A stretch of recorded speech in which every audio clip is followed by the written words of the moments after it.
ଗୋଟେ କେମିତିଆ ଜିନିଷ। ପଖାଳ କାହାକୁ ନ ଭଲ ଲାଗେ, ସମସ୍ତେ ପଖାଳ ଭଲ ଲାଗେ। ପଖାଳ ବିନା ମାନେ ଜୀବନ ଅଧୁରା ଭଳିଆ ଲାଗେ। କିନ୍ତୁ ହେଲେ ମୋ ପାଇଁ କି ସେଇଟାକୁ କଷ୍ଟ। ମୋ ସ୍ୱାମୀ ବିଗଡ଼ନ୍ତି ପଖାଳ ଖାଇଲେ, କାହିଁକି ନା ମୋର ଥଣ୍ଡା ଦେହ ନା, ସେଥିଲାଗି। ଦେଖ ଆଜି ପଖାଳ କରିଛି, ଆଉ ପିଆଜି ତରକାରୀ କରିଛି। ଏଇଟା ଗୋଟେ ପିଆଜିର ପାଗ ଦେଖନ୍ତୁ। ଇଏ ପିଆଜି, କଞ୍ଚା ଲଙ୍କା, ଧନିଆ ପତ୍ର, ତାକୁ ଏମିତି ଏମିତି କରାଯିବ। ତାପରେ ଇଏ ଗୋଟେ ପାଗ ତିଆରି ହବ। ତୋରାଣୀ ବି ପଡିଛି, ବଢିଆ ଲାଗେ। ଯିଏ କରିକି ଖାଉଥିବେ ନିଶ୍ଚିନ୍ତ ଜାଣିଥିବେ ସେ, କିନ୍ତୁ ବହୁତ ବଢିଆ ଲାଗେ ଏ ପାଗଟା।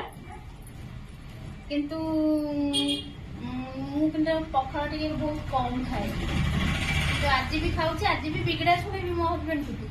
ଆଉ କଣ କରିବା, କିନ୍ତୁ ପଖାଳ ବିନା ରହି ହଉନି। କିନ୍ତୁ କିଏ ଖାଇବେ ଆସନ୍ତୁ, ମିଶିକି